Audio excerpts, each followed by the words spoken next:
민준아, 너 지금 뭐라고 했니? 내가 쫓겨난다고? 안녕하세요. 저는 올해 68 된 강희순입니다. 제가 오늘 여러분께 들려드릴 이야기는 정말 믿기 힘드실 수도 있어요.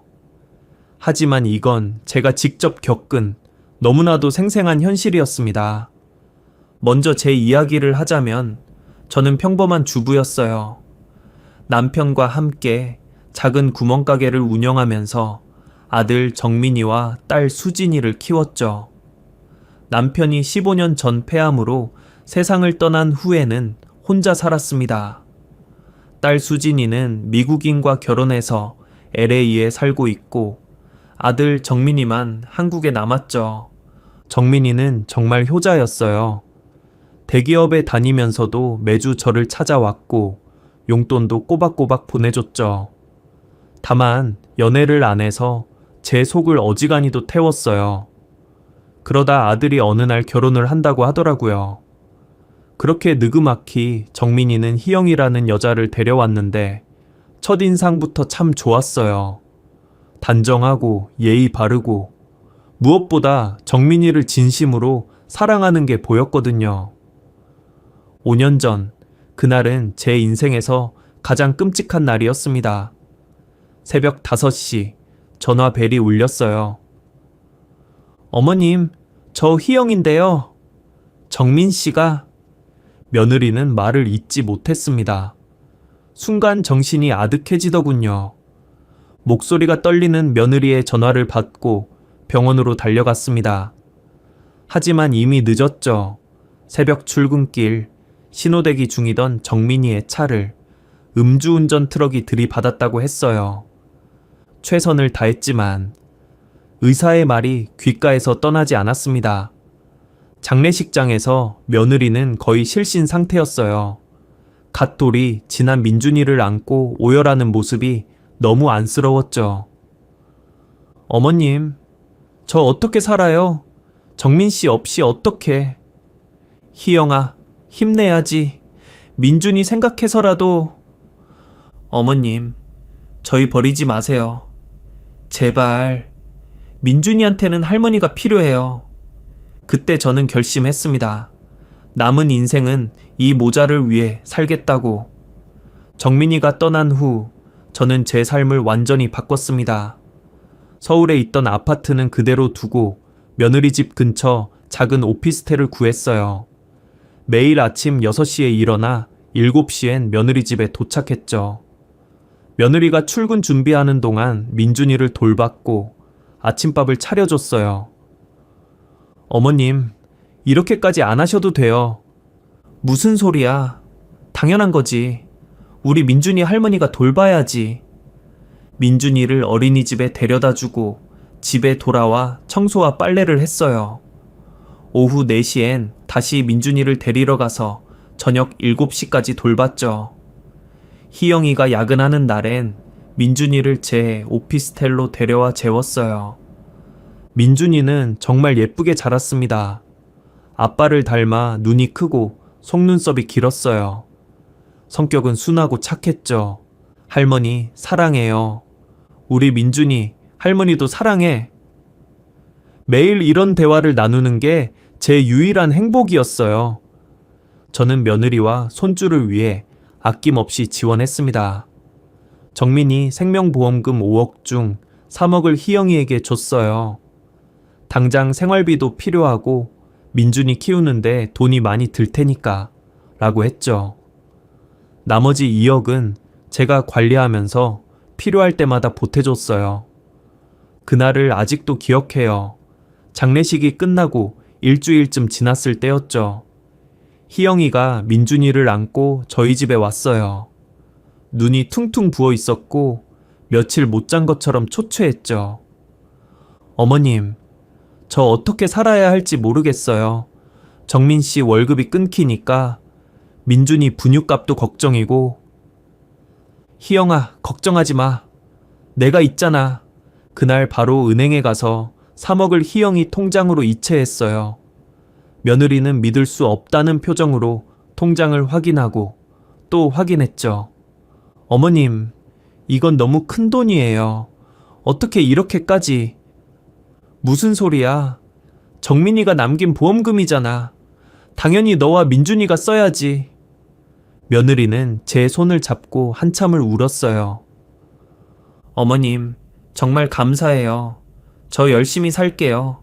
민준이 잘 키울게요. 그때 며느리의 눈물이 진심이었는지 연기였는지 지금도 모르겠어요. 매달 200만 원씩 생활비를 지원하기 시작한 것도 그때부터였어요.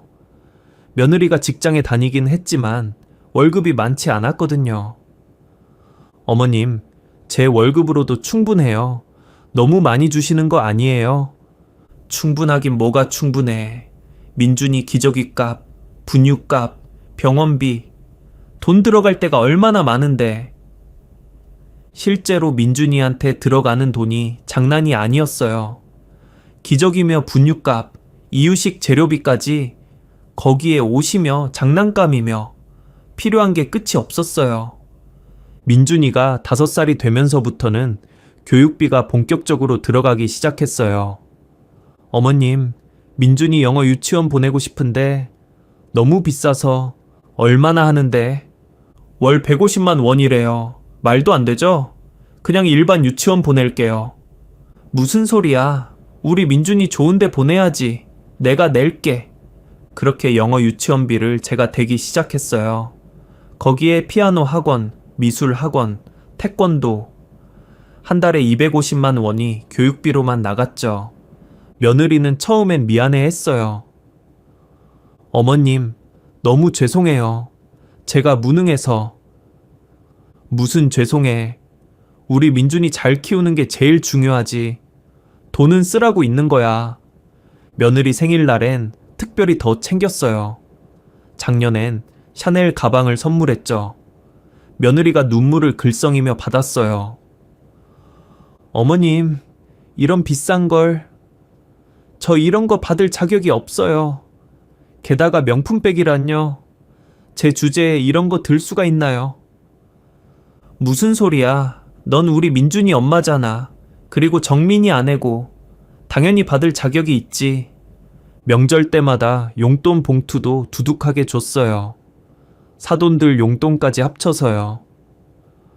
어머님, 저희 부모님 용돈까지 주시면 어떡해요? 사돈 어른들도 챙겨야지. 정민이가 살아있었으면 당연히 했을 일이야. 사돈들도 저한테 고마워했어요. 가끔 전화가 와서 사돈, 너무 신세만 지내요. 희영이 잘 부탁드려요 라고 하셨죠. 민준이 옷과 장난감은 제가 다 사줬어요. 백화점에 가면 민준이 코너부터 들렀죠. 이거 우리 민준이 입으면 예쁘겠다. 어머님, 민준이 옷 충분해요. 그만 사주세요. 충분하긴. 애들은 금방 크는데 옷이 어디 충분해. 한번 백화점 가면 100만 원은 기본이었어요. 집 가전제품도 제가 다 바꿔줬어요.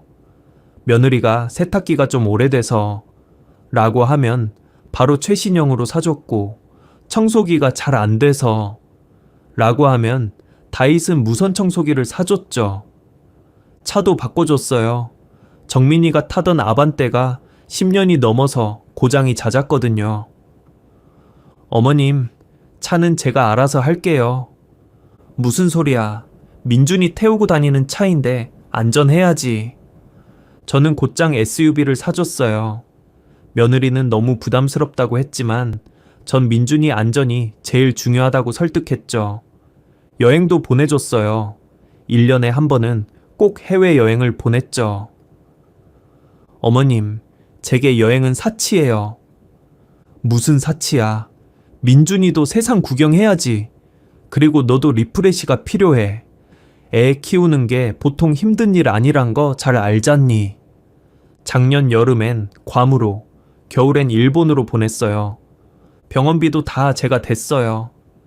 민준이가 감기만 걸려도 대학병원에 가게 했고, 며느리가 조금만 아파도 종합검진을 받게 했죠. 어머님, 저 그냥 동네 병원 가면 되는데. 안 돼. 건강은 돈으로 살 수 없어. 제일 좋은 병원에서 진료받아야 해. 보험도 들어줬어요. 민준이 교육보험, 건강보험, 희영이 연금보험까지. 한 달 보험료가 만만찮았지만 전 아랑곳하지 않았습니다. 학원 특강비, 캠프비, 교재비 뭐든 필요하다고 하면 다 됐어요. 민준이 영어 캠프, 과학 캠프, 미술 대회 참가비. 어머님, 너무 많이 쓰시는 거 아니에요? 어머니도 노후 준비하셔야 하는데. 내 노후는 내가 알아서 해. 너는 민준이만 잘 키워. 생각해보면 아들이 죽고 5년 동안 며느리와 민준이한테 쓴 돈이 몇 척은 될 거예요. 그런데 그 돈이 아깝지 않았어요. 정민이가 남긴 가족이니까, 내 혈육이니까. 아니, 솔직히 말하면 조금 아까울 때도 있었어요. 처음에는 감사하다고 그렇게 고개 숙여 얘기하던 며느리가 어느 순간부터 당연하게 그 돈을 받을 때가 그때였죠. 어머니가 해주시는 게 당연한 거 아니에요. 라는 표정을 지을 때 한 번은 며느리가 친구들과 통화하는 걸 우연히 들었어요. 우리 시어머니? 돈 많아. 서울에 아파트도 있고. 응, 맞아. 그래서 내가 일 그만둘까 생각 중이야. 어차피 시어머니가 다 대주시는데. 그때 좀 서운했죠. 하지만 그래도 이해했어요. 젊은 사람이니까 그럴 수도 있다고. 그런데 올해 초부터 뭔가 이상한 기운이 느껴지기 시작했어요. 며느라가 그날따라 평소와 다른 행동을 보이기 시작했죠. 처음엔 그냥 스트레스 때문인가 했어요. 민준이가 6살이 되니 손도 많이 가고 직장 일도 바쁘고 그래서 그런가 보다 했었죠. 며느리가 어느 순간 갑자기 제 건강에 대해 물어보기 시작했어요. 어머님, 요즘 잠은 잘 주무세요? 응, 잘 자. 왜? 그냥 어머님 연세가 있으시니까 걱정돼서요. 걱정 마. 난 아직 팔팔해. 그런데 그 다음 주에도 또 비슷한 질문을 했어요. 어머님, 혹시 어지러우신 적 없으세요? 어지럽다니? 왜 그래? 아니, 그냥 노인분들이 자주 어지러워 하신다고 해서. 뭔가 이상했지만 그냥 넘어갔어요. 다음 달이 되자 질문이 더 구체적으로 변했어요. 어머님, 오늘 아침에 뭐 드셨어요? 토스트랑 우유 먹었지. 아, 그러셨구나. 근데 어머님, 어제는 뭐 드셨는지 기억나세요? 어제? 된장찌개 먹었나? 아니다, 김치찌개였나? 못 기억하시는구나.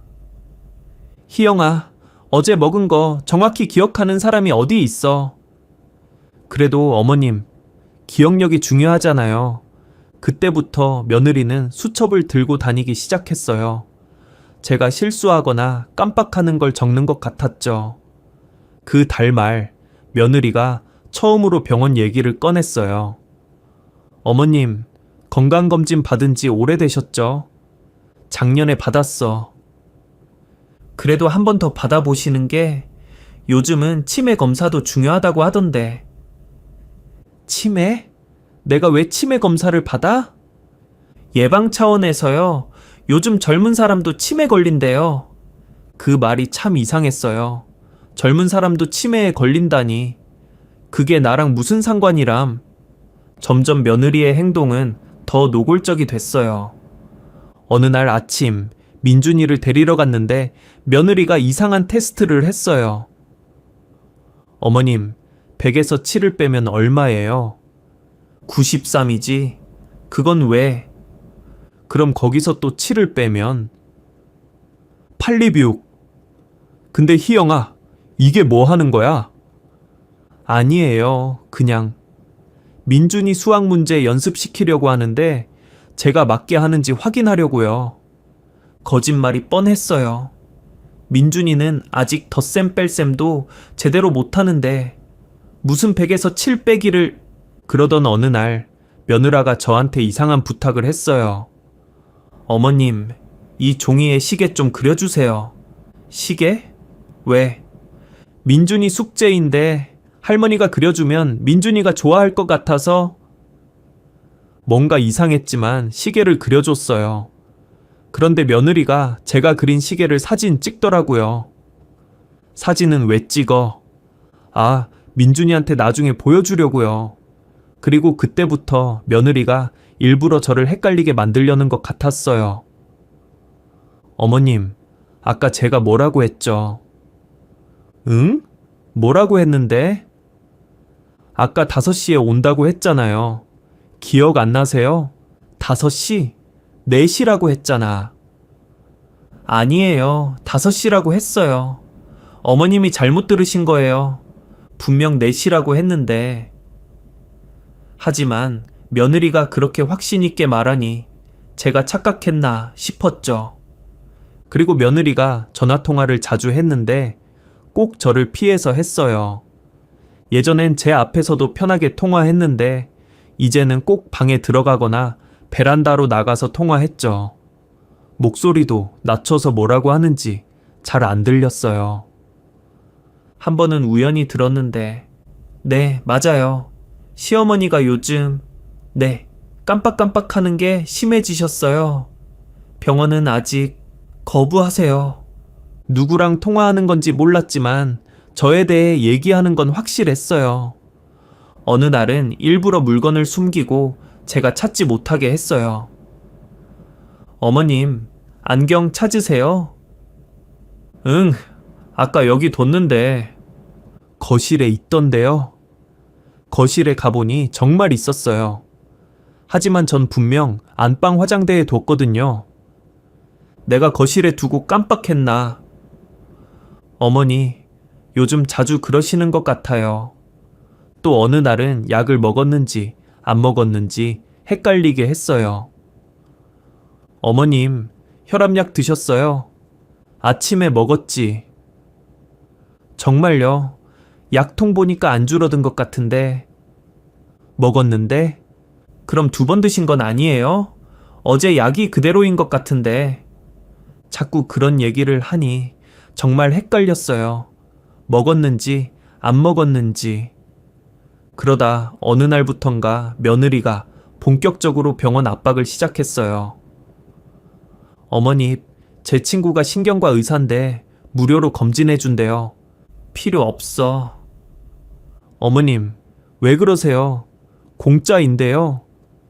난 아프지 않아. 아프고 나서 병원 가면 늦어요. 예방이 중요해요. 희영아, 왜 자꾸 날 환자 만들려고 해?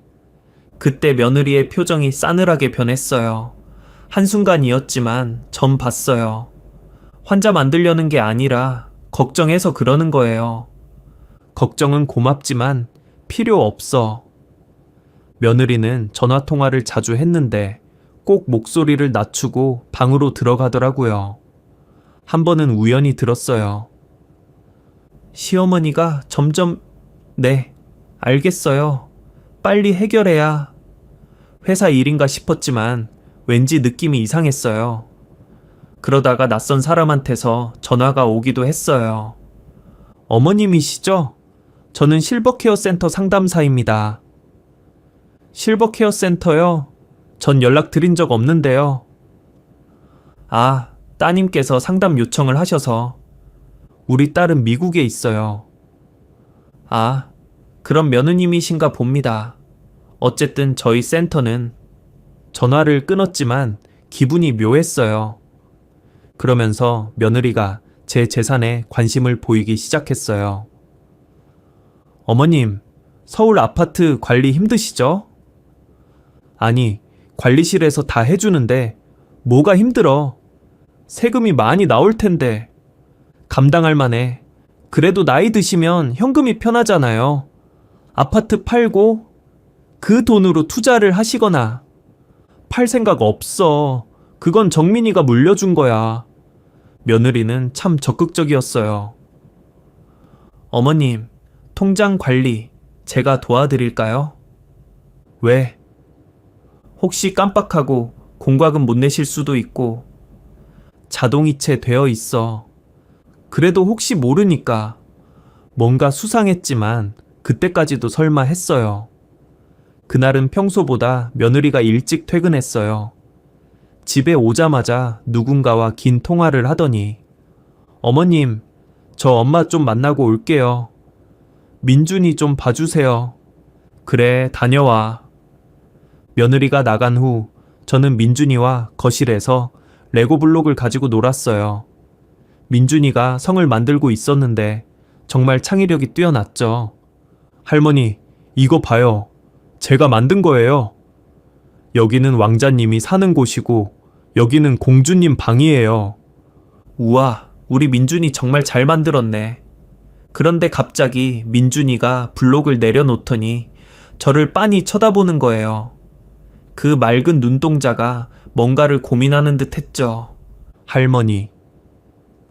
응, 민준아. 왜? 그런데 할머니, 쫓겨나면 언제 와? 순간 제 심장이 멈추는 것 같았습니다.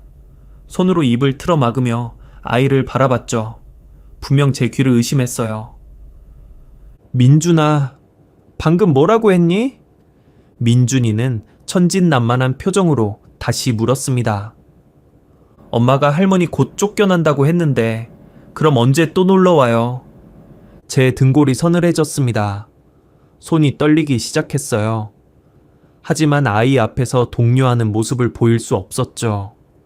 민준아, 엄마가 정확히 뭐라고 했는지 할머니한테 말해줄 수 있어? 민준이는 고개를 갸웃거리며 생각하더니 말했어요. 엄마가 전화하면서 그랬어요. 시어머니 빨리 요양병원 보내버리고 싶다고. 할머니, 요양병원이 뭐예요? 병원이에요. 제 몸이 얼어붙었습니다. 요양병원이라니. 또 뭐라고 했어? 엄마가 그 돈만 있으면 우리 민준이 미국 유학도 보낼 수 있고 강남에 큰 집도 살 수 있다고 했어요. 할머니, 저 미국 가요? 또? 무슨 치매라고 한 것 같은데. 치매가 뭐예요? 할머니 어디 아파요? 아이의 순수한 전달에 제 가슴이 무너져 내렸습니다. 민준아, 할머니 안 아파. 걱정하지 마. 네, 엄마가 그렇게 말해서 저 걱정했어요. 그 순간 현관문이 열리는 소리가 들렸습니다. 저 다녀왔어요, 어머님. 민준아, 엄마 왔다. 며느리의 밝은 목소리가 지금은 그렇게 섬뜩하게 들릴 수가 없었습니다. 그날 밤 저는 한숨도 자지 못했습니다. 천장을 바라보며 그동안의 일들을 하나하나 떠올려 봤어요. 마치 흩어져 있던 퍼즐 조각들이 하나씩 제자리를 찾아가는 것처럼 모든 게 선명해지기 시작했죠. 올 초부터 시작된 며느리의 이상한 관심. 어머니, 요즘 잠은 잘 주무세요? 그게 시작이었구나. 그리고 기억력 테스트. 어제 뭐 드셨는지 기억나세요? 날 시험하고 있었던 거였어요. 시계 그리기, 덧셈 뺄셈. 그게 다 치매 검사였구나. 민준이 숙제라고 거짓말하면서 말이죠. 그리고 시작된 수상한 전화통화들. 시어머니가 요즘 깜빡깜빡 하는 게 심해지셨어요. 없는 증상을 만들어내고 있었던 거죠. 게다가 내 안경을 일부러 거실로 옮겨놓고 마치 내가 깜빡한 것처럼 약통을 조작해서 내가 먹었는지 안 먹었는지 헷갈리게 만들었고요. 알고 보니 동네에 소문도 냈더라고요. 마트 주인, 미용실 원장. 어쩐지 그들 모두의 시선이 이상하다 싶었는데 제가 치매라고 떠들고 다닌 거예요. 노골적으로 드러낸 제 재산에 대한 욕심도 그랬죠. 서울 아파트 시세가 15억이 넘는다고 하면서 자꾸만 얘기를 했으니까요. 그리고 통장 관리도 하겠다고 나섰잖아요. 제 돈을 자신의 손에 넣으려는 수작이었겠죠. 의심 가는 건 더 있었어요. 아마 요양병원과의 거래도 있었을 거였고요. 저는 새벽 2시 침대에서 일어나 거실로 나왔습니다. 물을 마시며 정신을 가다듬었죠. 희영이가 정말 이럴 수 있나? 그동안 나에게 그렇게 잘해줬는데? 아니, 잘해준 게 아니었구나. 연기였어. 모두 내 재산을 노리고 한 연기. 정민이가 죽고 슬퍼하던 모습도, 날 어머니라고 부르며 의지하던 모습도, 민준이를 위한다던 말도 다 거짓이었나? 새벽 3시 저는 결심했습니다. 진실을 확인해야 한다고, 며느리 방에 있을 그 증거들을 직접 봐야겠다고, 그리고 만약 정말이라면 절대 당하고만 있지 않겠다고. 다음 날은 토요일이었습니다. 어머님, 오늘 친구들 모임이 있어서 좀 늦을 것 같아요. 민준이 좀 봐주세요. 그래, 다녀와. 며느리가 나가자마자 저는 행동에 나섰습니다. 죄책감이 들었지만 진실을 알아야 했어요. 며느리 방으로 들어가 책상 서랍을 열었습니다. 그리고 충격적인 서류들을 발견했죠. 첫 번째 서류, 제 명의 서울 아파트, 등기부 등본, 시가 15억 빨간 펜으로 동그라미. 두 번째 서류, 제 통장 장호 조회, 3억 2천만 원이란 숫자가 정확히 적혀 있음. 세 번째 서류, 서울 요양병원 팸플릿, 월 350만 원, 치매 진단서 필요, 보호자 동의로 입원 가능 메모.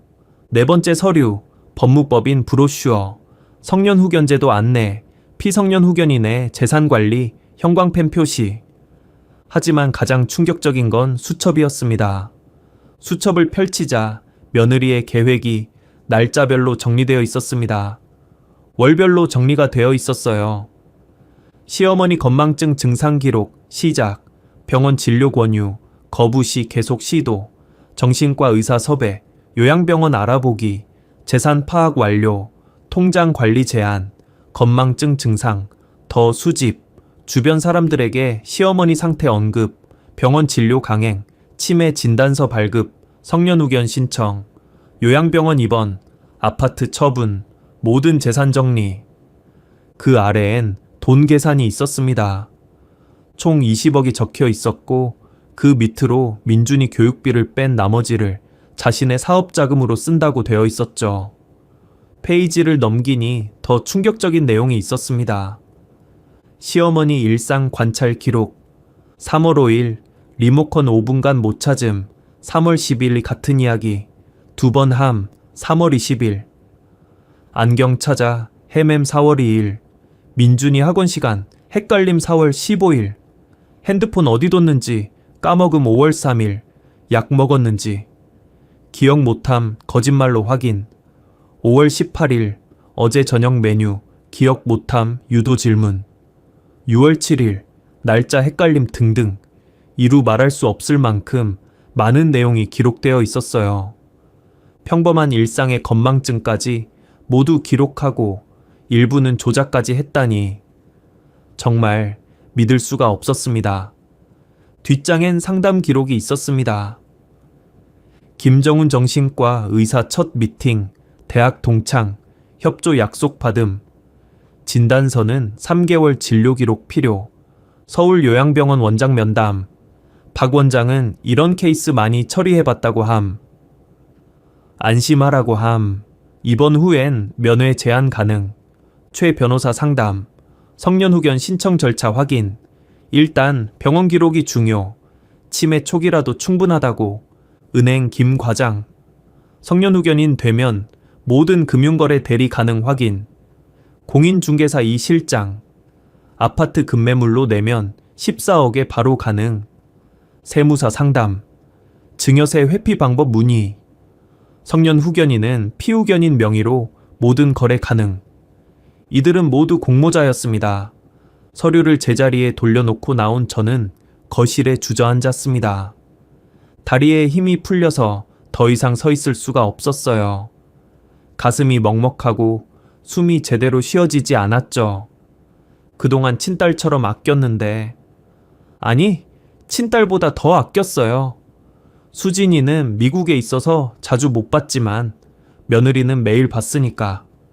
매일 아침마다 빠짐없이 며느리 집을 찾았으니까요. 한겨울 추운 날도, 한여름 더운 날도, 비가 오나 눈이 오나 하루도 빠짐없이 말이죠. 민준이 아침밥 차려주고, 도시락 싸주고, 어린이집 데려다주고 며느리가 야근하는 날엔 민준이를 데리고 와서 재웠어요. 민준이가 아플 때면 밤새 간호했고 며느리가 힘들어할 때면 위로했죠. 돈이 필요하다면 아낌없이 줬어요. 매달 생활비, 교육비, 명절 용돈, 선물, 여행비, 병원비. 그런데 그 모든 게 조롱거리였다니. 나는 그저 돈줄이었을 뿐이었다니. 정민아, 네가 그렇게 사랑했던 여자가 이런 사람이었니? 죽은 아들 생각이 났어요. 정민이는 며느리를 정말 사랑했거든요. 결혼 전에 저한테 이렇게 말했죠. 엄마, 희영이는 정말 착한 애예요. 엄마한테도 잘할 거예요. 정민이 말이 맞았어요. 며느리는 저한테 정말 잘했죠. 너무 잘해서 전 진짜인 줄 알았어요. 설날 세배하면서 어머님, 올해도 건강하세요. 저희가 있으니까 아무 걱정 마시고 조금이라도 힘드시면 꼭 연락하세요. 가족이잖아요. 라고 했을 때 진심인 줄 알았어요. 제 생일에 케이크 들고 와서 어머님, 저한테는 어머님이 친엄마나 다름없으세요. 라고 했을 때 감동했어요.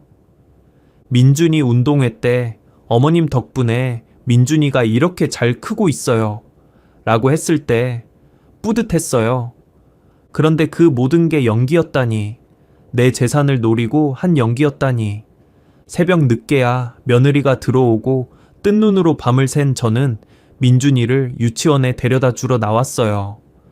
민준이가 제 얼굴을 보더니 묻더군요. 할머니, 왜 울어요? 울고 있었나 봅니다. 사실 언제부터 눈물이 흘렀는지도 몰랐어요. 아니야, 민준아. 할머니 눈에 뭐 들어갔어? 민준이의 맑은 눈을 보니 더 가슴이 아팠어요. 이 아이는 이런 더러운 계획도 모르고 엄마가 할머니한테 그런 짓을 하려는 것도 모르고. 불어줄까요? 괜찮아. 이미 나왔어. 민준이가 제 볼을 쓰다듬어 줬어요. 할머니, 울지 마세요. 민준이가 있잖아요. 그 말에 또 눈물이 났어요. 그래, 민준이가 있지. 이 아이만큼은 진짜야. 이 아이의 사랑만큼은 거짓이 아니야. 그때 전화가 울렸습니다. 며느리였어요. 화면에 뜬 우리 희영이 하트하트라는 이름이 이제는 낯설게 느껴졌어요. 언제 저렇게 저장했더라? 아마 며느리가 직접 저장했겠지. 어머니, 제 이름 이렇게 저장해 주세요. 예쁘게요라고 했던 것 같은데. 여보세요. 어머님, 제가 어제 너무 늦었죠. 근데 어쩌죠? 오늘도 저 좀 늦을 것 같아요. 민준이 저녁 좀 먹여주세요.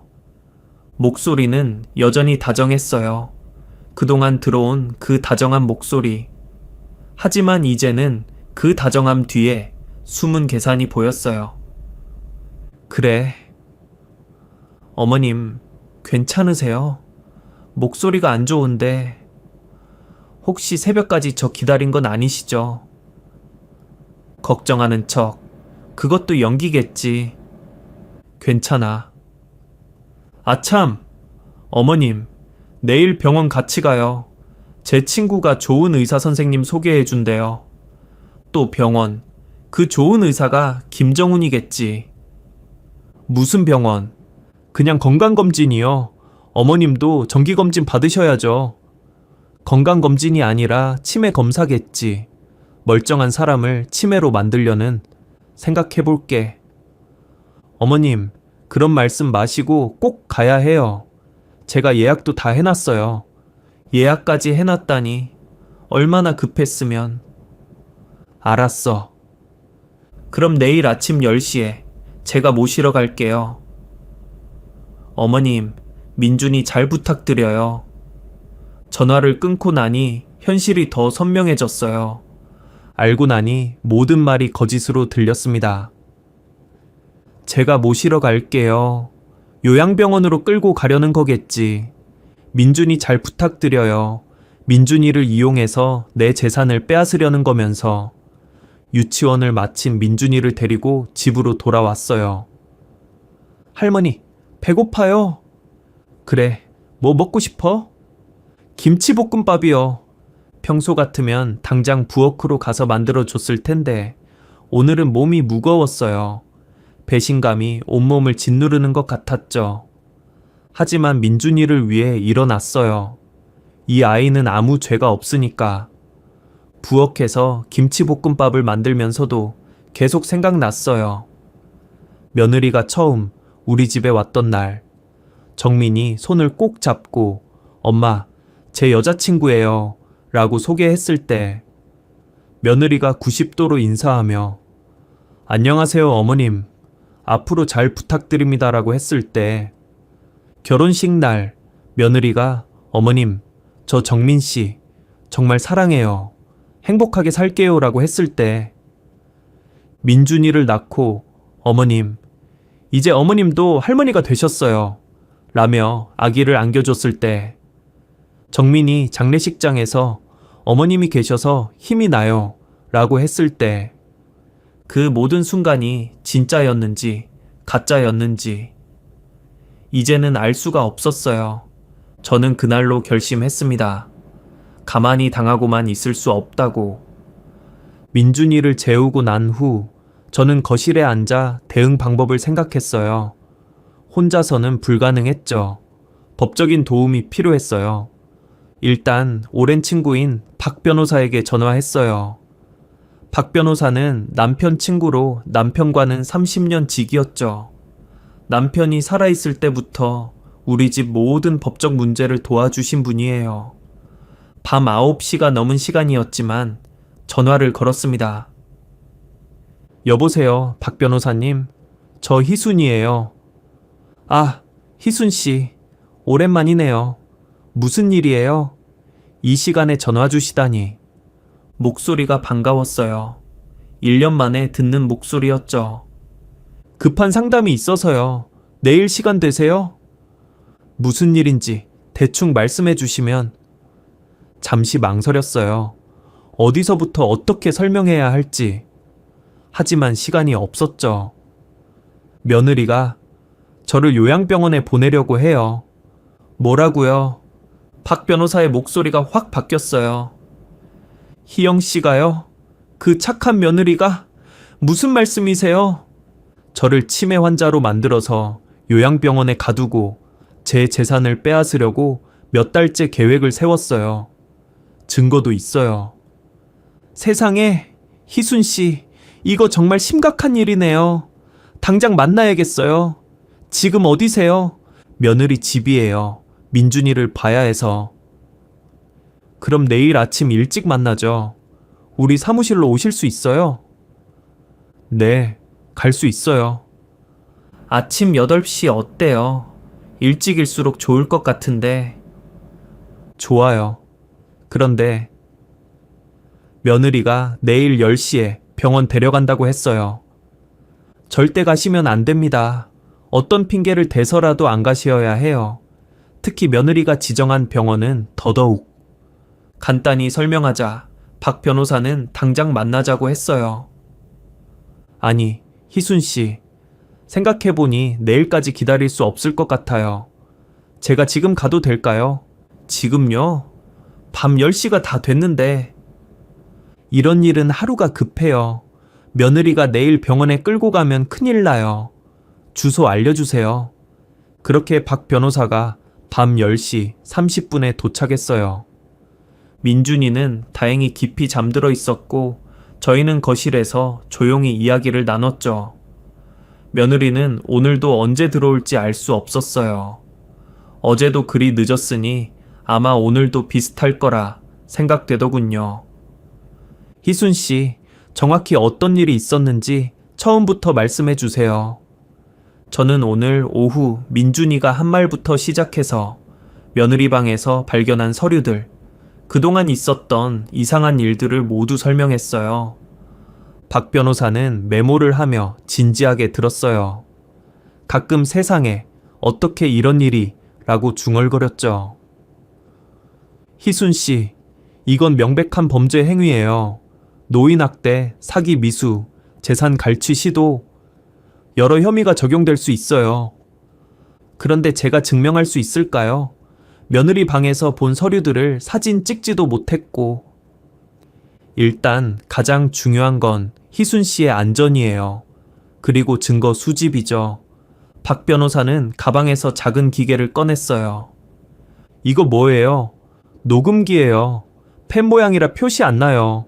항상 가지고 다니면서 며느리와의 모든 대화를 녹음하세요. 이런 걸 왜 가지고 다니세요?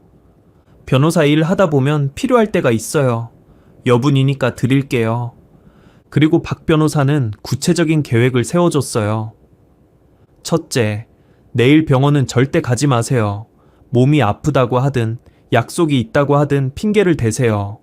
둘째, 그리고 서울대 병원이나 삼성병원 같은 큰 병원에 가서 정신과 검사를 받으세요. 치매 검사 전체를 받고 정상 판정을 받아두는 거예요. 셋째, 재산을 즉시 보호해야 해요. 신탁을 설정하거나 최소한 며느리가 건드릴 수 없게 만들어야 해요.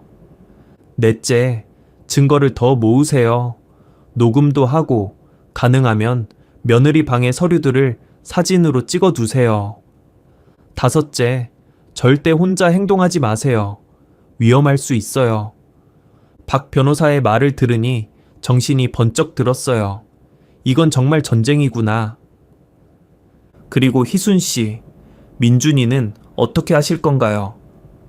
민준이요? 만약 이 일이 터지면 민준이 양육 문제도 생각해야 해요. 맞아요. 민준이. 이 일로 가장 상처받을 아이. 민준이는 제가 키워야죠. 엄마가 그런 사람인데. 법적으로는 친권이 엄마한테 있어요. 하지만 이런 상황이라면 양육권 변경도 가능할 거예요. 박 변호사는 밤 12시가 다 되어서야 돌아갔어요. 희순 씨, 힘드시겠지만 꼭 이겨내세요. 제가 도와드릴게요. 고마워요, 정말. 뭐려, 고인이 된 친구 부인인데 당연히 도와야죠. 내일 며느리한테 뭐라고 하실 건가요? 몸이 안 좋다고 할게요. 체했다고. 좋아요. 그리고 혹시 며느리가 이상하게 나오면 바로 전화하세요. 제가 24시간 대기할게요. 박 변호사가 간 후 저는 다시 잠들 수 없었어요. 내일부터가 진짜 시작이구나. 그동안 친딸처럼 여긴 며느리와의 전쟁. 하지만 두렵지 않았어요. 오히려 속이 후련했죠. 이제 알았으니, 대응할 수 있으니. 정민아, 엄마가 너희 아들은 꼭 지킬게. 그리고 네 아내가 저지르려는 악행도 막을게. 며느리는 그날도 새벽에야 들어왔고 전 바로 집으로 와서 일기장을 꺼냈어요. 오늘 있었던 일, 그동안 있었던 이상한 일들을 모두 적기 시작했죠. 이것도 증거가 될 수 있으니까. 그리고 마지막에 이렇게 적었어요. 오늘 나는 며느리의 본색을 알았다. 그리고 오늘부터 나는 싸울 것이다. 나를 위해서가 아니라 민준이를 위해서. 다음 날 박 변호사 사무실. 희순 씨, 일단 증거가 더 필요해요. 녹음이 제일 중요합니다. 녹음이요? 네. 며느리가 직접 하는 말을 녹음해야 해요. 그리고 재산보호 조치를 즉시 취해야 합니다. 박 변호사는 구체적인 계획을 세워줬어요. 저는 그날 박 변호사에게서 펜 녹음기 사용 방법을 익혔어요. 겉보기엔 평범한 볼펜이었지만 30시간 넘게 연속 녹음이 가능했죠. 녹음 첫날이었어요. 괜히 심장이 두근거리더군요. 어머니, 오늘 기분은 어떠세요? 좋아. 왜? 그냥 요즘 자주 피곤하다고 하셔서요. 나이 들면 다 그래. 그리고 요즘 네가 맨날 늦게 들어와서 잠을 설쳐서 그렇지. 그래도 한번 검사받아 보시는 게. 희영아, 왜 자꾸 병원 얘기를 해? 걱정돼서 그래요. 어머니가 건강하셔야 민준이도 행복하죠. 거짓말. 전부 녹음되는 줄도 모르고 저를 위하는 척. 정말 가증스러웠습니다. 다음 날 저는 서울대병원 정신과를 찾았습니다. 선생님, 제가 치매 검사를 받고 싶어서요. 특별한 증상이 있으신가요? 아니요. 그냥 확인차 받고 싶어요. 저는 치매와 관련된 모든 검사를 받았습니다. 결과는 당연히 정상이었어요. 어머님은 매우 건강하십니다. 인지 기능이 또래보다 오히려 좋으신 편이에요. 의사 소견서를 받아 복사본을 여러 장 만들었죠. 그리고 며칠 안 가 며느리가 본격적으로 압박을 시작했습니다. 어머니, 제 친구 언니가 노인 전문 병원 원장이에요. 무료 검진해준대요. 필요 없어. 어머니, 왜 그러세요? 공짜인데. 희영아, 난 이미 검사 받았어. 언제요? 그저께? 며느리의 얼굴이 굳었습니다. 어디서 받으셨어요? 서울대병원. 결과는요? 정상이야. 의사가 오히려 젊은 사람보다 좋다고 했어. 며느리는 당황한 기색이 역력했어요. 아마 자신의 생각대로 움직이지 않아 당황했을 거예요. 다음 날 점심때쯤 집에 낯선 사람이 찾아왔습니다. 초인종이 울리고 인터폰 화면을 보니 50대 남자가 서 있었죠. 정장을 입고 서류 가방을 들고 있었어요. 한눈에 봐도 누군지 알 것 같더라고요. 누구세요? 저는 아무것도 모르는 척 물어봤죠. 안녕하세요. 서울요양병원 상담실장 김준호입니다. 순간 온몸이 굳었어요. 드디어 시작됐구나. 요양병원이요? 전 부른 적 없는데요. 아, 따님께서 상담 신청을 하셔서 왔습니다. 따님, 며느리가 자기를 딸이라고 소개했구나. 우리 딸은 미국에 있어요. 남자가 당황한 표정을 지었어요. 아, 그럼 며느님이신가 봅니다. 이희영 씨께서. 이 사람도 한패구나. 며느리와 다 짜고 온 거야. 필요 없으니 돌아가세요. 문을 열지도 않고 단호하게 거절했어요. 그래도 팸플릿이라도 받아보시죠. 요즘 시설이 정말 좋아요. 호텔 같다니까요. 필요 없다니까요. 어머님, 한 번만 들어보세요. 경찰 부를까요? 주거침 입으로. 싫다는데도 계속 이렇게 말씀을 하시면 저도 어쩔 수가 없네요. 그 말에 남자가 움찔했어요. 아, 아닙니다. 그럼 실례했습니다. 그 사람은 황급히 돌아갔어요. 그런데 복도에서 전화하는 소리가 들렸어요. 우리 집 문 바로 앞이라 대화 내용이 다 들렸죠. 네, 이희영 씨? 저 김준호입니다. 어머니가 완강하게 거부하시네요. 네, 문도 안 열어주시고 경찰 부른다고 하셔서. 일단 다음에 다시 시도해봐야 할 것 같습니다. 아니면 직접 모시고 오시던가. 박 변호사가 준 펜 녹음기가 주머니에서 돌아가고 있었죠. 모든 대화가 녹음되고 있었어요. 며느리가 정말로 실행 옮기기 시작했다는 게 피부로 와 닿자 조금 두려워졌어요. 하지만 절대로 물러설 생각은 없었습니다. 며칠 뒤 저는 역공을 시작했습니다. 박 변호사와 상의한 끝에 세운 작전이었어요. 며느리가 원하는 걸 주는 척하면서 진짜 속내를 드러내게 만드는 거였죠. 아침부터 연기를 시작했어요. 일부러 피곤한 표정을 지으며 한숨을 쉬었죠. 어머님, 괜찮으세요? 오늘 좀 안 좋아 보이시는데 어제 잠을 못 잤어. 이것저것 생각이 많아서. 무슨 생각이요? 나이 드니까 앞으로 어떻게 살아야 하나 싶고. 며느리의 눈빛이 달라졌어요. 마치 사냥감을 발견한 표정이었죠. 점심을 먹고 나서 저는 본격적으로 연기를 시작했어요. 희영아, 내가 생각해봤는데. 네, 어머님? 며느리가 바짝 다가와 앉았어요. 평소보다 훨씬 가까이. 네, 말이 맞는 것 같아. 내가 나이도 있고 혼자 이것저것 관리하기가 벅찬 것도 사실이야. 며느리의 눈이 반짝였어요. 순간적이었지만 입꼬리가 올라가는 것도 봤죠. 어머님, 정말 잘 생각하셨어요. 제가 말씀드렸잖아요. 어머님 혼자 하시기 힘드실 거라고.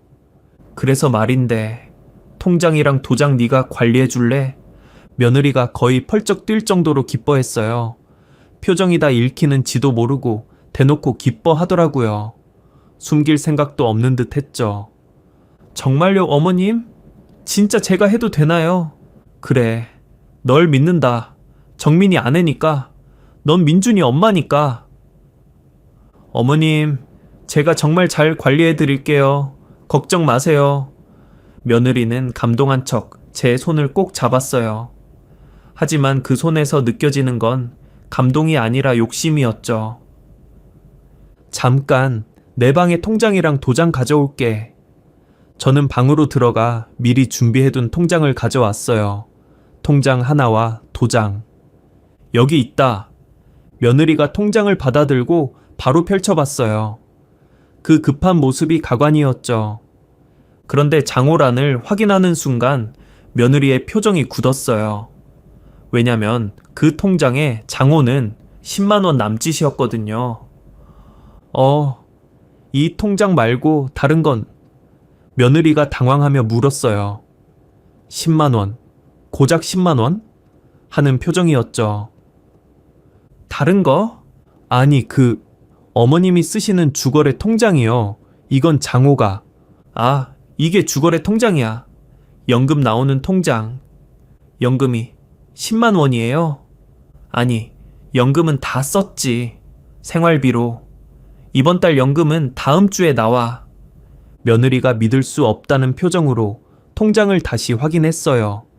통장을 앞뒤로 뒤집어 보고 거래 내역을 살펴보고. 어머님, 다른 은행 통장은 없으세요? 다른 은행? 아, 다른 은행 있지. 며느리의 눈이 다시 반짝였어요. 그것도 주시면. 그건 정기예금이라 못 건드려. 만기가 아직 2년 남았어. 정기예금이요? 얼마나 되는데요? 글쎄, 5천만 원인가? 오래돼서 잘 기억이? 5천만 원. 며느리가 원하는 금액과는 거리가 멀었죠. 어머니, 그럼 서울 아파트 관련 서류는? 아파트? 그건 왜? 아니, 그것도 제가 관리하면 세금이나 관리비 내기 편하잖아요. 아파트는 수진이 이름으로 넘겼어. 순간 며느리가 벌떡 일어났어요. 뭐라고요? 아가씨한테요? 언제요? 지난달에 미국에서 잠깐 왔을 때 정리했지. 증여세 내기 전에 미리 주는 게 낫다고 해서. 거짓말이었어요. 하지만 며느리는 알 방법이 없었죠. 어머니, 그런 중요한 결정을 저한테 상의도 없이. 왜 너한테 상의를 해? 내 재산인데. 며느리의 얼굴이 빨갛게 달아올랐어요. 분노를 참느라 입술을 깨물고 있었죠. 그럼 어머님 현금은요? 다른 예금은? 현금? 그게 다야. 정기예금 5천, 이 통장 10만 원. 그럴 리 없어요. 어머님, 제가 알기로는. 말을 하다가 며느리가 멈췄어요. 자기가 제 재산을 조사했다는 걸 들킬 뻔했으니까요. 뭘 알아? 아니, 그냥 어머님이 부자신 줄 알았는데. 부자? 나이 먹고 병원비 쓰고 민준이한테 쓰고 돈이 나만 하겠어? 며느리가 통장을 테이블에 내려놓았어요. 실망감이 얼굴에 그대로 드러났죠. 그래도 이 통장이라도 어머님을 위해 잘 관리할게요. 고마워. 역시 희영이는 착해. 어머님, 혹시 정말 다른 통장 없으세요? 숨겨둔 거나. 숨겨둔 거? 내가 왜 너한테 숨겨? 아니, 그게 아니라 혹시 깜빡하신 거 있나 해서. 또 기억력 타령이네요. 없어. 이게 다야. 며느리는 한참 동안 말이 없었어요. 계산이 안 맞는다는 표정이었죠. 분명 15억 아파트에 현금 3억이 있어야 하는데 고작 5천만 원이라니. 어머니, 정민 씨 보험금은 어떻게 되셨어요? 다 썼지. 너 준 3억에 민준이 키우는데 쓰고 2억이 그렇게 빨리 없어져요. 자그마치 5년이야 5년. 매달 생활비로 얼마나 썼는데. 며느리가 펜을 들고 계산을 시작했어요. 그래도 남아야 하는데. 희영아, 왜 그래? 내 돈이 그렇게 궁금해?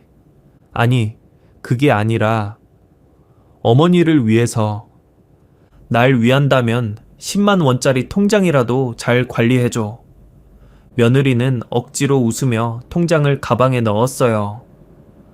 그럼 어머님, 도장은 제가 보관할게요. 그래, 가져가.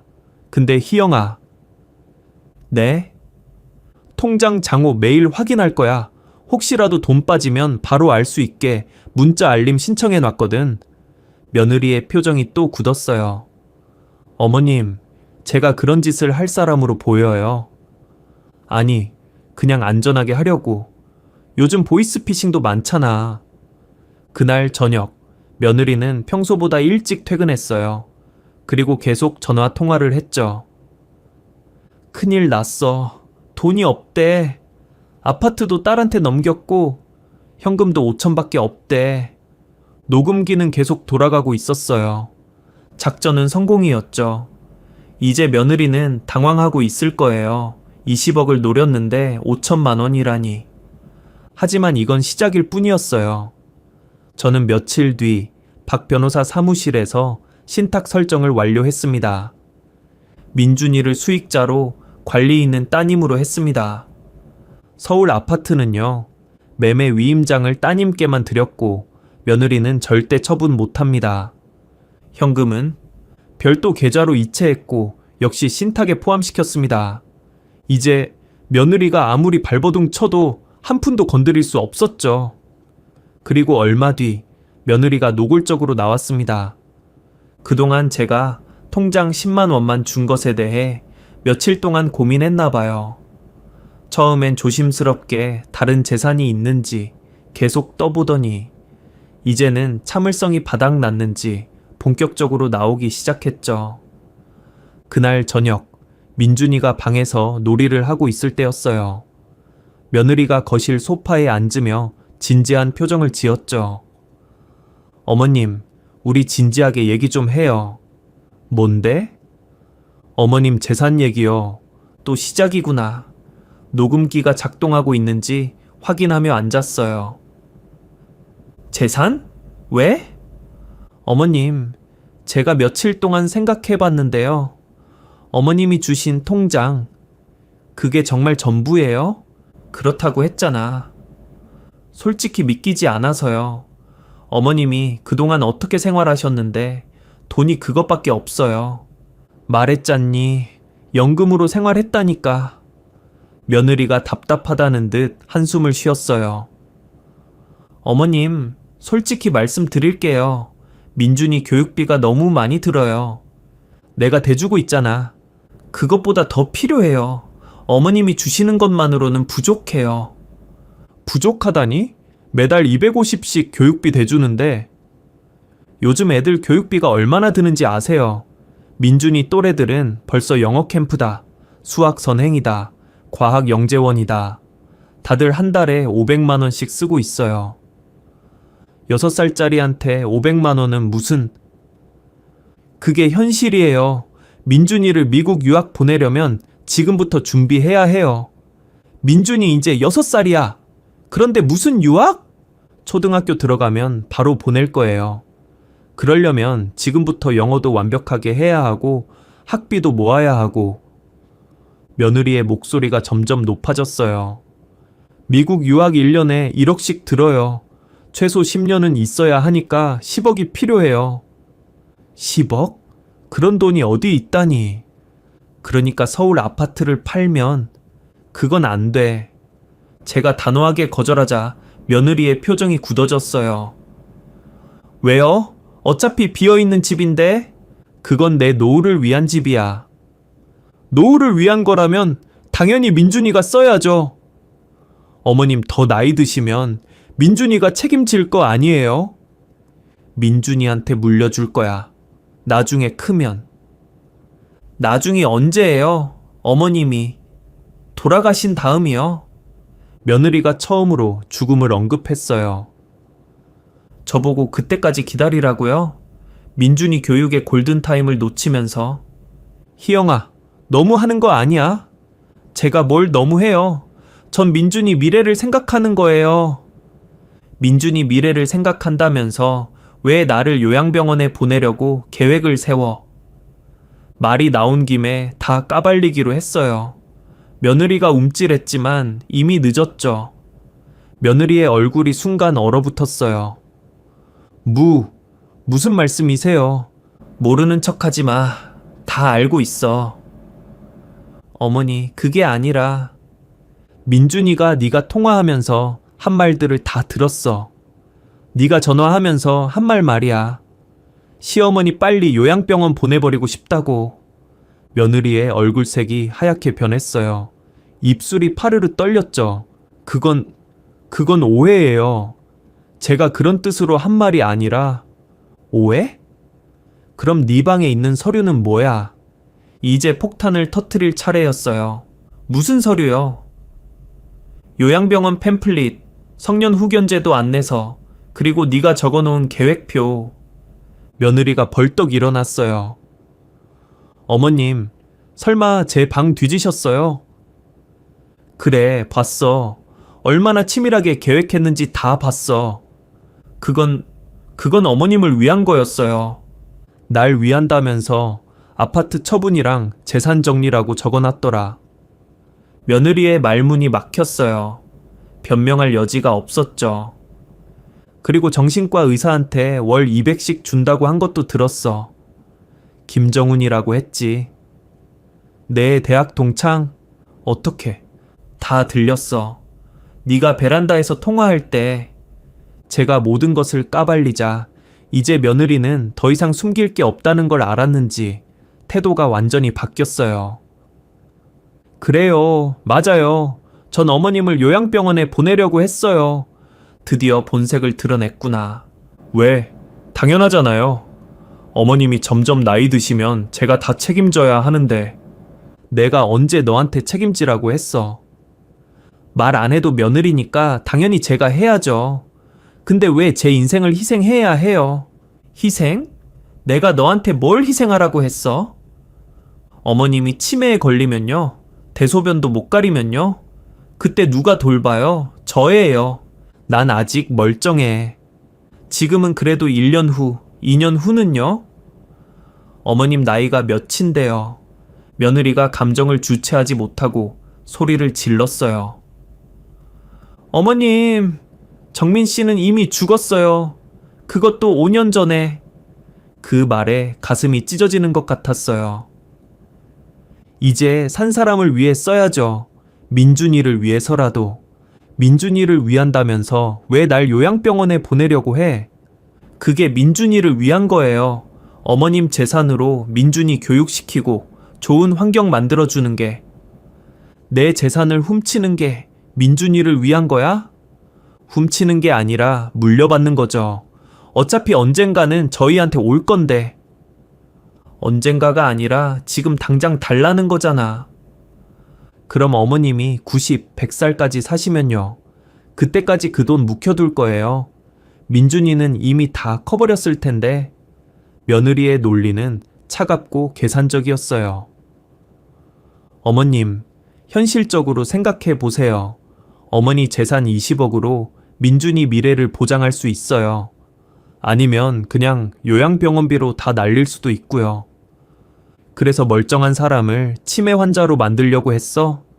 민준이에게 쓰겠다는 말을 내가 믿을 것 같아? 안 믿으시면 어쩔 건데요. 그리고 어머님이 멀쩡하다고요? 어머님, 요즘 계속 깜빡깜빡 하시잖아요. 네가 일부러 그렇게 만든 거잖아. 물건 숨기고 거짓말하고. 며느리가 비웃었어요. 증거 있어요? 누가 믿어줄 것 같아요? 증거? 있지. 다 녹음했거든. 그 말에 며느리의 얼굴이 또다시 창백해졌습니다. 그래요. 맞아요. 전 어머님을 요양병원에 보내려고 했어요. 며느리가 드디어 폭발했습니다. 5년 동안 쓰고 있던 가면을 완전히 벗어던진 거죠. 목소리는 날카로웠고 눈빛은 차가웠어요. 이게 진짜 며느리구나. 그동안 다정하게 어머님, 어머님 하던 그 사람이 맞나 싶을 정도였죠. 왜? 당연하잖아요. 어머님이 치매 걸리면 제가 다 책임져야 해요. 제 인생은요, 제 삶은요, 난 치매 아니야. 서울대병원 검사 결과도 있어. 제가 소리쳤지만 며느리는 코웃음을 쳤어요. 지금은 아니어도 곧 걸려요. 어머니 나이가 70이 다 되어가는 거 잊으셨어요? 70 넘으면 치매 확률이 급격히 올라가는데. 그래서 아직 멀쩡한 사람을 미리 가둬놓겠다고? 예방 차원이죠. 그때 가서 민준이는 어떻게 해요? 치매 걸린 할머니 돌보느라 엄마가 일도 못하고 매달려 있으면. 그게 네 본심이야? 돈이 목적이었어? 며느리가 한숨을 푹 쉬더니 소파에 털썩 앉았어요. 그리고는 차갑게 웃었죠. 돈이요? 어머님 재산이 뭐가 그리 대단해요? 고작 20억? 고작이라니. 20억이 고작이라니. 평생 아끼고 모은 돈인데. 서울에서 20억으로 뭘 해요? 민준이 제대로 교육시키려면 50억은 있어야 해요. 50억? 네. 초등학교부터 미국 보내서 대학까지 졸업시키려면 최소 20억, 서울에 번듯한 집 하나 30억. 그게 기본이에요. 며느리의 눈빛이 번뜩였어요. 돈 얘기를 하니 오히려 신이 난 것 같았죠. 어머님은 아세요? 요즘 강남 엄마들이 아이 하나 키우는데 얼마나 쓰는지. 유치원부터 월 500만 원은 기본이고 초등학교 들어가면 1000만 원도 모자라요. 그게 정상이야? 그게 현실이에요. 어머님은 시대가 언제인 줄 아세요? 민준이 친구들은 다 그렇게 크고 있어요. 그래서 시어머니를 팔아먹으려고 했다고. 팔아먹는 게 아니라 효율적으로 쓰려는 거죠. 효율적. 그 단어가 너무 차가웠어요. 어머님, 솔직히 말해서 어머님이 그 돈 갖고 있으면 뭐 해요? 쓰지도 않고 그냥 묵혀두기만 하잖아요. 내 돈을 내가 어떻게 쓰든 무슨 상관이야. 상관 있죠. 그 돈이 있으면 민준이 인생이 바뀌는데. 며느리가 다시 일어섰어요. 이번엔 애원하는 듯한 표정을 지었죠. 또 연기를 시작한 거예요. 어머님, 생각해 보세요. 어머님은 이미 충분히 사셨잖아요. 근데 민준이는 이제 겨우 6살이에요. 앞으로 살 날이 훨씬 많아요. 그래서 그 돈으로 민준이 미래를 보장해 주는 게 맞지 않아요? 어머님도 손자 잘 되는 거 보고 싶으시잖아요. 민준이 잘 되는 거랑 날 요양병원에 가두는 게 무슨 상관이야.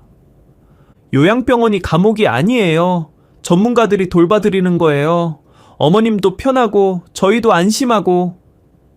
편하다고? 내 의사와 상관없이 갇혀있는 게. 며느리가 짜증난 듯 머리를 쓸어 올렸어요. 어머님, 왜 이렇게 고집이 세세요? 다른 집들도 다 그래요. 시부모님 요양병원 모시고 재산은 자식들이 관리하고. 다른 집이 어떻든 난 싫어. 어머님이 싫다고 해서 안 될 일이 아니에요. 전 이미 다 준비해놨어요. 그제야 며느리가 자신의 계획을 자랑스럽게 털어놓기 시작했어요. 정신과 의사도 섭외했고 요양병원도 계약 직전이고 변호사도 준비됐어요. 성년후견인 신청하면 2주 안에 결정나요. 네가 그렇게 치밀하게 준비한 걸 내가 모를 것 같았어? 아셨으면 어때요? 이미 늦었어요. 주변 사람들한테 다 소문냈어요. 어머님이 치매 기운이 있다고 동네 사람들도 다 알고 있어요. 거짓말로 소문낸 거잖아. 거짓말이 아니에요. 어머님, 실제로 깜빡깜빡 하시잖아요. 네가 일부러 그렇게 만들었잖아. 물건 숨기고 없는 일 있다고 하고. 며느리가 어깨를 으쓱했어요. 증거 있어요? 제 말이 거짓말이라는 증거. 있지. 다 녹음했으니까. 녹음이요? 그게 무슨 소용이 있을 것 같아요. 전 그저 어머님 건강 걱정하는 며느리일 뿐인데. 며느리는 여전히 자신만만했어요. 어머님, 현실을 받아들이세요. 어머님은 이제 나이가 있고 혼자 생활하기 힘들어질 거예요. 그럼 누가 돌봐드려요? 저예요. 근데 왜 제가 그 고생을 해야 해요? 아무도 너한테 고생하라고 안 했어. 안 하면 불효자가 되는 게 현실이잖아요. 그럴 바에는 차라리 전문 시설에 모시는 게 서로 좋은 거예요. 좋긴 뭐가 좋아. 네가 내 돈 빼먹기 좋다는 거지. 그 순간 민준이가 방에서 나왔어요. 엄마, 할머니, 왜 싸워요? 며느리의 표정이 순간 바뀌었어요. 다시 다정한 엄마의 얼굴로. 민준아, 안 싸워. 그냥 어른들 얘기하는 거야. 방에 들어가 있어. 하지만 민준이는 움직이지 않았어요. 엄마, 할머니 요양병원 보내지 마. 할머니 아프지 않아. 그 한마디에 며느리의 얼굴이 굳었습니다. 저는 이때다 싶어 소리쳤어요. 나가. 당장 내 눈앞에서 사라져. 여기 제 집이에요. 그래, 내 집이지. 그럼 내가 나갈게. 어머님. 그리고 민준이는 내가 키울 거야. 뭐라고요? 민준이는 제 아들이에요. 네가 엄마 자격이 있어. 시어머니를 요양병원에 버리려는 여자가? 그때 민준이가 울면서 나왔습니다. 엄마, 할머니, 그만해요. 민준이 때문에 그날 대화는 거기서 멈췄지만 저는 바로 다음 날 며느리를 고소했습니다. 노인학대 및 사기 미수로 고소합니다. 저는 박 변호사와 함께 준비한 증거를 모두 제출했습니다. 녹음 파일, 사진, 서류 뭉치. 증거가 충분하네요. 즉시 수사하겠습니다. 경찰 쪽에서도 제 편이 되어 주었습니다. 증거들이 확실했으니까요. 얼마 안 있어 며느리에게 출석 요구서가 날아갔습니다. 어머님, 이게 뭐예요? 출석 요구서라니? 설마 어머님이 절 고소한 거예요? 그래. 그러니까 나와서 성실히 조사받아. 말도 안 돼. 어머님이 저한테 어떻게 이럴 수가 있어요? 그럼 내가 모든 걸 다 당하고도 너를 가만히 둘 것 같았니? 그래도 민준이가 있는데 어떻게 저를 바로 고소할 수가 있어요? 민준을 위해서 하루빨리 고소해야겠다고 생각한 거다. 너 같은 엄마 밑에서 뭘 배우겠니? 다른 건 몰라도 고소는 취하해 주세요. 당분간 민준이는 내가 데리고 있을 테니까 그리 알아. 어차피 아무것도 달라진 건 없잖아요. 모든 일이 미수로 끝났으니 그냥 넘어가면 안 되는 거예요? 아니, 그럴 수 없어. 넌 제대로 벌 받아야 해. 제발 한 번만 용서해 주세요. 이미 늦었어. 며느리는 결국에 제 앞에서 울고 불며 빌었지만 저는 절대 며느리를 용서할 마음이 없었어요. 모든 사실이 드러나며 저한테 핏대으며 따지던 며느리는 이제 자신이 아무것도 할 수 없다는 것을 알게 되자 바로 꼬리를 내렸죠. 한 달 뒤 가정법원에서는 손주 민준이의 양육권에 대한 얘기가 오갔어요. 민준아, 누구랑 살고 싶니? 할머니요. 엄마는? 엄마는 할머니한테 나쁜 짓 했어요. 아이의 말에 판사도 놀랐습니다. 민준이가 들은 게 있니? 네. 엄마가 할머니 쫓아낸다고, 할머니 돈 뺏는다고. 민준아, 엄마가 미안해. 엄마 미워. 며느리는 그 말에 고개를 떨구었습니다. 그리고 드디어 법원의 결정이 났습니다. 민준이 양육권은 제게, 며느리는 월 2회 면접 교섭권만 허락되었죠. 며느리는 벌금형과 함께 사회봉사 명령을 받았습니다. 어머님, 정말 죄송해요. 민준이만은 잘 부탁드려요. 며느리는 울면서 법원을 떠났습니다. 이 일이 있은 후 저는 이사를 서둘렀습니다. 며느리가 사는 곳과 최대한 떨어지고 싶었거든요. 서울 아파트는 그대로 두고 민준이 학교 근처 아파트를 새로 구입했죠. 할머니, 우리 집이에요. 그래, 이제 여기가 우리 집이야. 엄마는요? 엄마는 가끔 만나러 올 거야. 엄마, 보고 싶니? 보고 싶지만 미워요. 민준이가 눈물을 흘렸습니다. 겨우 6살밖에 안 된 아이가 너무 많은 일을 겪었습니다. 6살답지 않게 모든 걸 참으려고 하는 모습이 안타까웠어요. 이제 새로운 삶이 시작됐습니다.